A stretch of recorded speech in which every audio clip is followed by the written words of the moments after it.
Hello, we're here again with another episode.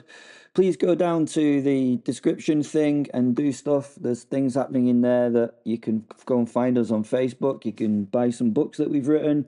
There's loads of great things down there, so just go and do it, eh? It would be nice of you if you did. Anyway, let's get on with the story. Fortescue. The fog was thick enough to butter. I know a strange metaphor to describe fog, but it was a valid one. As my old Series 1 Land Rover rattled to a halt at the roadside, heroically I might add, given its age and habit of complaining whenever the weather dared to exist, a rising plume of smoke from the corpse of the Bentley added to the foggy night, and police people were surrounding the wreck, which was flanked by two police cars and a fire tender, fire truck, fire thing. They were all policemen. So was I doing them a disservice by mistakenly gendering them to people, or not? Modern life has become far too complicated for my understanding. What? I briefly saw the outline of the Bentley again as the wind wafted the fog and smoke from its carcass. It was crumpled in the ditch like a fallen duchess. The lady would be dealing with more than a broken wrist and hip this fall. Poor old thing. Trouble with modern cars is that they're designed to fold like empty crisp packets, something to do with the idea that if it crumples, they save lives. Airbags. Airbags. Pfft. What kind of man could look at himself in the mirror if he'd been saved by something as ridiculous as a quickly inflating balloon? Sad, really. Where the Bentley had hit the bollard, it sort of had folded round it and encased it in metal and plastic. I suppose clever of the boffins to design that crumply stuff in this car thing, I guess. It won't see the road again, though. It will be a write-off, won't it, when you write it? If my Landy had hit the bollard, it would have had a slight ding and the bollard would have been destroyed. What the bloody vehicle's designed for, Land Rovers, hitting things like deer, and then you could throw them in the back. The Landy's body is made from aluminium magnesium alloy called Burmabite. Yes, see, I know my stuff, which just sort of sits on two steel girders from front to back. Really honest, with an engine at the front. Same chance of crumpling that setup as getting your money back from Jenkins. Sorry. Bloody perfect vehicle. None of that nonsense, such as, radios, electric windows, or seat belts. Not needed in my day. You need a couple of Whitworth BSWs and BSF spanners, and you can fix anything. Ah. Oh, and the Landy was incredibly safe in comparison to some of the flying machines that had crashed through the years. My old Sopwith Camel, or one of them, had a wicker flying seat and not enough room for a bloody thermos or a butty. Never mind a parachute. Then they eventually gave us those parachute things, and then we thought the blighters at HQ had gone crackers. Honest. They were making us hang out there, floating gently down, while the bloody German bleeders took pot shots at us with their bloody rifles. Dangerous, sure. At least if I were falling at terminal velocity, we would be a challenging target to them. Oh, yeah, yes. Fair enough, in the Landy, I would have probably been dead from the sudden impact with the steering wheel, crushed ribs, fractured skull, and the like. Well, the truth is, I would probably not be dead due to my inordinate amount of luck. Please rewind to past episodes to learn how I got so damn lucky. Eleanor and Will scrambled into the passenger seats, dripping fog everywhere. Neither of them seemed injured, thank Providence, but both looked rather shaken. I, on the other hand, I was bloody furious at the disgusting behaviour of this vulgar lupine cad towards the young lady. Never did like him. He never used a straight bat to play the game, always picked the ball seam, if you get my drift, cad. As they got into the Landy, she with my invite, he with a smirking nod, I got the bloody out. I did. I got bloody out. Had to. Otherwise I would have said something I would have deeply bloody regretted. What? No, I wouldn't regret telling that Will blighter what I thought of him, but I try not to use unchoice language in front of a young lady. Although I know ladies now. No, sorry, I have to refer to them in an unchivalrous manner, don't I? Women. Most women of the latest generation swear like troopers in the trenches. I don't blame them. All power to them, of course. A good swear can be like a good stiff drink. Marjorie, my great-great-great-great-granddaughter, uses words that I thankfully can't understand. I know, I'm just an old fuddy-duddy, but these things were just not done in my day. I know I should be fossilized. I marched towards the wreckage with the full authority of a wing commander under full sail, and who has absolutely had enough today, which I had. The Bentley wheezed, faint steam from its bonnet, poor thing. I'd always said it was far too pretty to be driven in comparison to the old Landy. Circling the corpse of the car, I gently prodded the bumper with my umbrella. It fell off immediately. Utterly shameful behaviour, I muttered, admonishing the sorry-looking vehicle. Cars these days have no moral backbone whatsoever. 2 recovery workers, and a couple of blighters if you ask me, emerged nervously from the fog, blinking and either incredulous or impressed at my voluminous moustache. Right, you two chaps, I barked. You will not take this to a garage, a depot, or any secret government facility that pretends not to exist. You will take it to nowhere, because nowhere exactly where it is where it ought to go. I smiled, parking my umbrella beneath my armpit as if it were the old swagger stick. One of them squeaked. Sir, we need a destination. I waved at the all-consuming fog. Take it to... I gave him a map reference, which I'm afraid I cannot share with you. It's very hush-hush. He looked at me with a look of disbelief. Bloody type it into your GPD mappy-happy thing. It will get you there. It will get you to the right spot, believe me. He put it into his portable mobile telephone technological device. Bleeding wonders, those things. Honestly. If we'd have had those in the Second World War, we would have won in 4 days. He smiled when it revealed a destination not so far away. And what will we do when we get it there, Gov? The bloody fool asked. I humphed again. Do I have to think of everything? I asked him. He looked at me with an open mouth. He was lost for words. I held the fellow and added some of that well-known wing commander dry humour to the moment. Once there, chaps, simply release it into the wild. Let the mists take it. I laughed. My wit is beyond point at sometimes, beyond compare when I'm on form, what? Not a bloody smile, not a twitch. What a bounder. Eh? Was his reply. Why do I bother? Trying to make light. Where's the bloody bed, I tell you? You'll be met by a frightening-looking young lady, tattoos and strange hairdo, but don't be put off by her look, though. She's actually a very splendid young woman. Well, though, you're not allergic to cats, are you? I quickly added. He shook his head. Good chap. Oh, just a word of advice. Don't make eye contact with her, I warned. Eh? I smirked. Little things make me smile. Little jokes. I paused as I thought of the werecat Vaughan. She was splendid even in such strange regalia as she manifested herself and got me out of some sticky spots, that wonderful little filly. She will point out where to put it and then give her the key, I told him. I split 2 fingers and pointed them at my eyes. But please, do yourself a favour, as I say, and really, honestly, no eye contact, whatever, okay? Thank you. He signed this here. He passed me his portable telephone. I looked at it, and then at him. What a fool. Was he stupid? A moment passed. I gave him time. I continued to look at him and him at me. I was getting a little annoyed at his silliness. Then I thought, Monty, here's a bit dim. Oh, look, old chap, I can't sign this, can I? I said, smiling and showing him the phone screen. I would need paper and a pen, wouldn't I? I asked. He looked at me as though I were the stupid one. Humph. I humphed again. He came forward as though talking to a toddler and said, Hey, now, you signed the box on the screen? I looked at the screen and indeed, there was a little box there. Ah, gosh, sorry, technology leaves me far behind, I said. I reached into my jacket pocket to get my pen. Ballpoints are so wonderful, no leaks, you know. Bringing it out, I clicked it into functionality and signed the phone. It did nothing. I showed him with a smile. The man looked at me as though I was stupid. It's broken, old chap, I told him. He was still staring at me with his mouth open. No, sir, you sign it with your finger? Beg your pudding? I said. My finger? He nodded. I tried to sign with my finger, and then I smiled again at the man, bemused. He was wrong. Nothing had happened. No, sir, you'll have to take your glove off, he told me.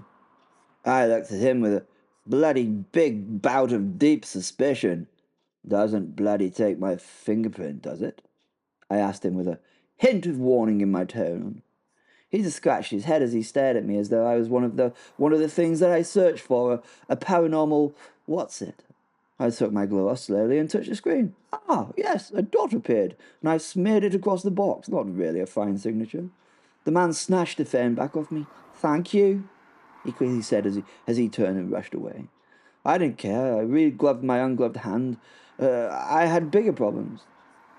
I climbed back into my much-loved vehicle, which has been, with me much longer than my latest wife. More reliable, too, I find, although she better not hear that. I turned the ignition, and my Land Rover gave a long, dramatic sigh once more before rambling into life. Monty, Will asked me from beside Eleanor, is this thing even roadworthy? I turned to him very slowly and giving him my most terrible look. This Land Rover, sir, survived wars, a poltergeist infestation, one regrettable incident involving a mermaid and a motorway roundabout, and 4 bloody wives. It will outlive us all, William, including you. I liked using his full first name. I knew it wound him up. He was a ridiculous fellow at times. He even spelt his short name Will with 1 L. Not Will with 2 L's, but Will. What a mooncalf. He shook his head. Good. I could tell him what I thought of him in this moment of silence. You, sir, are an absolute, unmitigated blackguard, I snapped. You let the Professor's beloved vehicle be demolished by an interplanar abomination.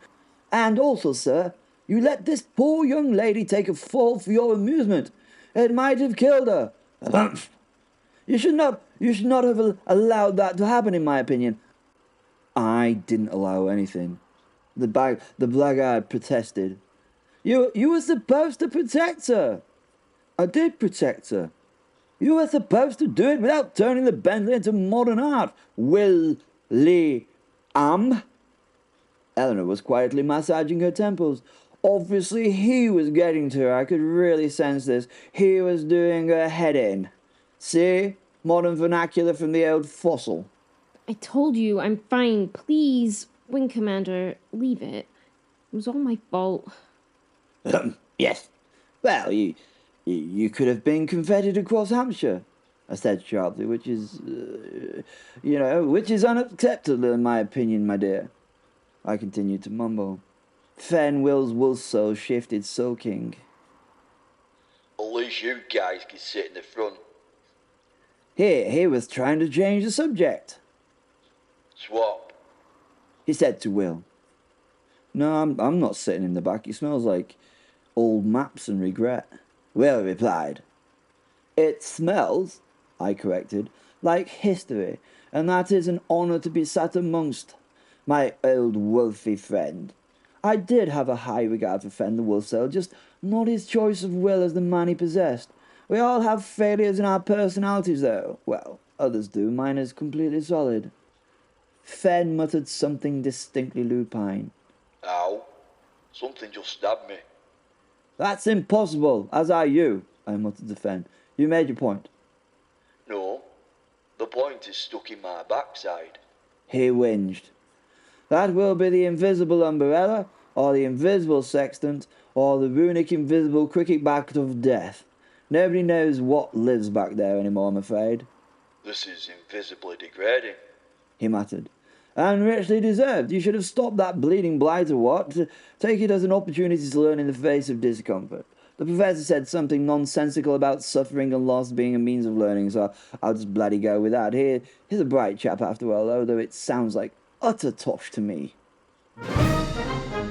Sometime later, we trundled through the city and arrived at the university. The ancient buildings, nothing more than ghostly silhouettes in the fog. Students appeared and vanished like spirits driven by deadlines. Is this thing ULEZ exempt? Will asked. Is it? What? I challenged him. Well, we just entered the ULEZ, he continued. The what? I asked.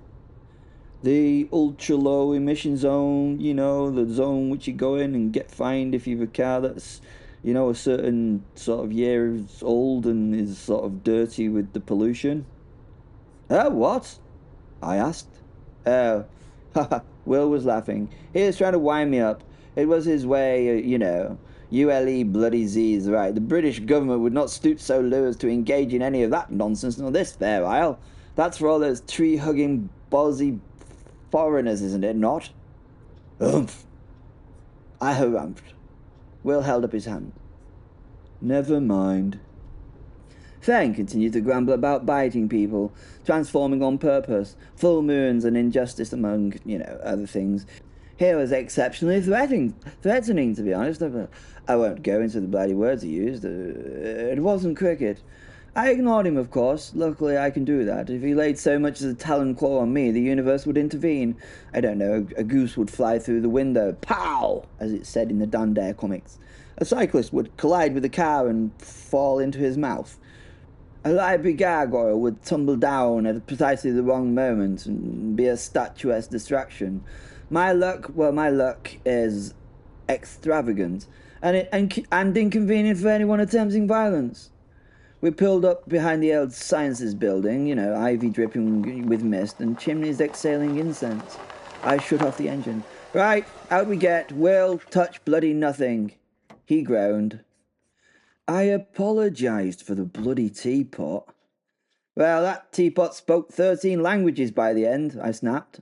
And none of them nicely. Frightened Binky, the old wife, to death when it complained about having its interior cleaned. Should have heard what it said. Eleanor stepped out of the car, buttoning her coat, confusion covering her face. Is the professor expecting us? She asked. Oh, yes, he's been pacing about for hours. Something's afoot, the shoe has dropped, and other lower body metaphors have happened too. Will frowned. Something supernatural? Worse, I would say. What could be worse than supernatural? I adjusted my scarf grimly. The professor, I said, is in a very, very bad mood. Will paled.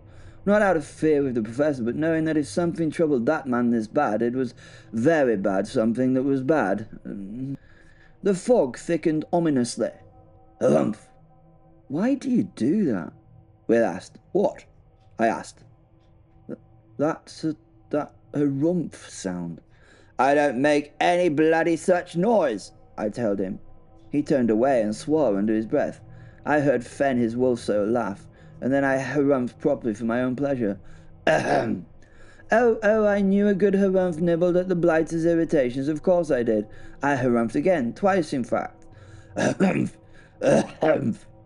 And then somewhere above the university rooftops I glimpsed the faintest shimmer of gold. Was it Michael? Maybe watching, maybe waiting. A voice drifted across the fog like a whisper meant for my ears alone. She walks where I see. She exists while I decree. This will not stand, I told the sky. Her? I wondered if the voice meant Lucifer. I tightened my grip on the old umbrella. I missed being able to carry the saber. The politicians had made it illegal a few decades back. If we still had the monarchy making decisions, that would have never been allowed. Men should be able to carry a bloody proper weapon, a proper blade, in my humble but correct opinion. I dismissed these thoughts and addressed the sky. Oh, you melodramatic charlatan, I muttered to the air. Not on my bloody watch you don't.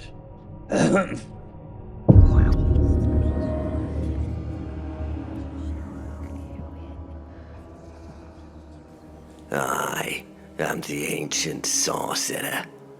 I am the ancient fraud who now pretends to be Michael, who sent the feather and the book, who nearly tore Will's soul in half. The bastard. It's I who is trying to seize Lucifer's throne.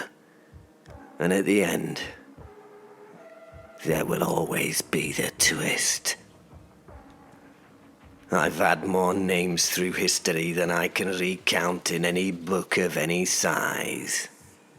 My name, I claim, insofar as something like me can have one, is Belfastus the Unclaimed. Not Belphegor. He sued, the bastard. Not Beelzebub. That were a marketing disaster. And not Michael. So I've worn the feathered costume well enough to fool angels, mortals, and one particularly gullible unicorn, although they are pretty daft. No, I am not Michael. Belfastus suits me just fine. It sounds like a door slamming shut behind someone who really should have checked the room for monsters before they walked in. If you ask the higher orders who I am, they'll tell you. A mistake. A cosmic clerical error.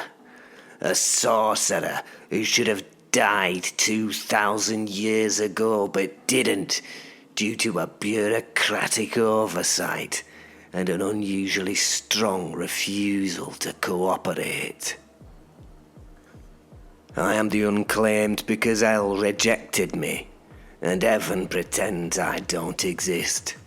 Frankly, I consider this an administrative triumph. You wish to know how I managed to stay hidden for so long? What do you mean you don't care? Really? Well, I'm gonna tell you anyway, you bastard. Simple. When Evan began sniffing around, I erased the century they suspected me to be in. Some people have noticed swathes of history are missing. That were done by me. Pretty damn good, eh? Well, you should be impressed. When hell began hunting, I simply rewrote the memory of the demons involved so they recalled being distracted by a sock puppet named Mr. Squeaky. Still have him somewhere, although he's a little crusty now. No, not from that. From a biryani. One learns things over the centuries, especially when one has no moral objections to experimenting on reality itself. The trick, you see, is subtlety. If a god looks for you in 1412, you simply remove 1412, flatten it, compress it, make it a footnote in a monastery no one ever visits. History is terribly pliable in the right hands. Or the wrong ones, in my case. You asked for my works? Yes, you have to ask, because they're so well hidden. But let me recall a few for you now. The Black Death. Ah, yes. My attempt at pest control. The result? Excessive flea-bound fun. The invention of bureaucracy. Yeah, I did that. I consider it a masterpiece, you bastard. Fascism. Aye, well, that one did get away from me. I was aiming for mild authoritarianism with better uniforms and the people. Well, the people are just overachievers sometimes, aren't they? Great Fire of London. Yes, master. That was your attempt at call to rising times. Quite right, Al. Shame about the baker, though. Cold callers. Well, fine, but I apologize for nothing. Oh, and there have been many others. Strangling empires, stirring kings to madness, writing anonymous letters that toppled dynasties, whispering into the dreams of poets just to see whether they'd crack. The bastards. I didn't do evil for a purpose. I did evil for the same reason people collect stamps. Out of boredom, pettiness, and the comfort of predictable chaos. Lucifer, poor thing, could never find me. Not because I were clever, but because I were beneath her notice. And nothing enrages a creature of pride more than the existence of a bastard she can't outsmart because the bastard is playing an entirely different game. Aye, that's me. I'm a right bastard. Yeah. Do you know what? I want her job. I've always wanted it. The devil's position. I've wanted it for, what's bigger than centuries? Never mind. Lots and lots of centuries, that lucky bitch. She doesn't deserve the job. She's not even really evil. She just does that tempting thing. Shite work, in my opinion. I want a job not out of ambition, but out of principle. Lucifer has allowed hell to stagnate. It's all fire and ash and screaming, but no administrative vision, no flair, no innovation. Hell needs new leadership, a restructuring, a proper root and branch rebranding. Can you imagine a large sign and corporate logos on my business cards? Belfastus the Unclaimed, devil of the 21st century. It's got a certain ring to it, doesn't it? I've attempted to dethrone Lucifer 4 times. Once by coup, once by legal challenge, once through a very close game of you-know. We didn't discuss the game, and most recently, by masquerading as the Archangel Michael, the bastard himself. Oh, how ever it's when immortals are fooled by a human sorcerer with a god complex and good tailoring. I managed to get the feather into the professor's study. I sent the book. I rustled up a few rogue angels, cheap ones, easily primed with validation, and nearly tore the werewolf's soul in bloody half. Angels are all a bit dumb. I'm working hard for the throne, me. My last chance. My final gambit. And yet... Halitosis squelched back into the room at that moment, smelling of burnt cabbage and moral compromise. Hal is a proper We'll have another run at that, shall we?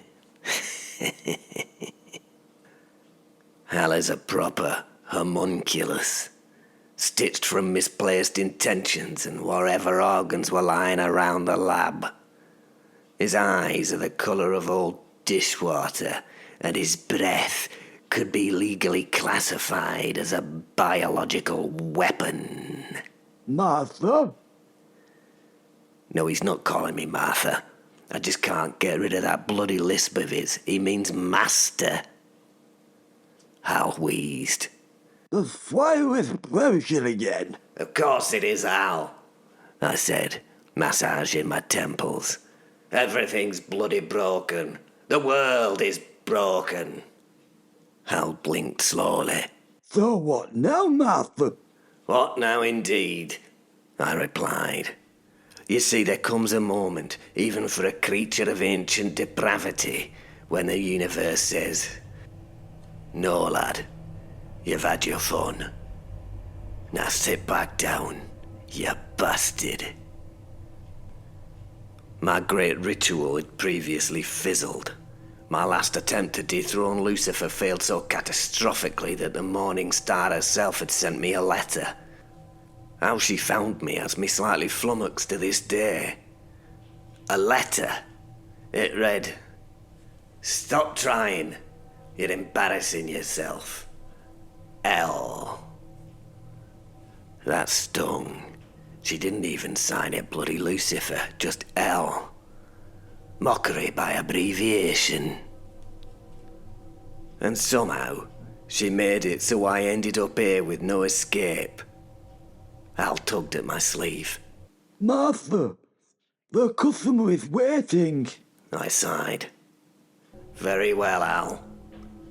And that's why, after millennia of shadowed influence and cosmological vandalism, after plagues and tyrants, wars and one catastrophic misunderstanding involving Atlantis, I do apologize for that one, just that one thing.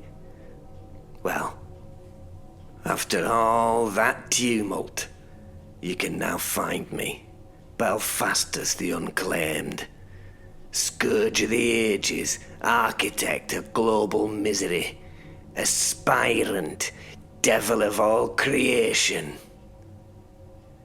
Flipping burgers in the back of McDonald's on Abbey Lane, lie in Leicester, Leicester. says Al. Yeah, that's it. There. That's where I am. Chosen by her because of the apparent difficulty I had with this horrifically named city's name. Lucifer banished me to Mackie D's. What a bitch. Hell wouldn't have me. Heaven can't see me. And the manager insists I say, have a nice day. With a smile. A smile. Al stands beside me, sprinkling onions with all the joy of a dying frog. This is my life now. My last chance ruined. My destiny in tatters. My power reduced to salt and chips, though they insist on calling them French fries around here. But mark my words, I will rise again. I will reclaim my dominion. I will. Bell, you got the bloody wrong order again. That's a Big Mac, not a bloody McCrispy. Will you bloody listen? I grit my teeth. My time will come. Just not before my lunch break. But when it does, I will take the throne of hell for myself. And when I wear that crown, I will wage war upon this planet.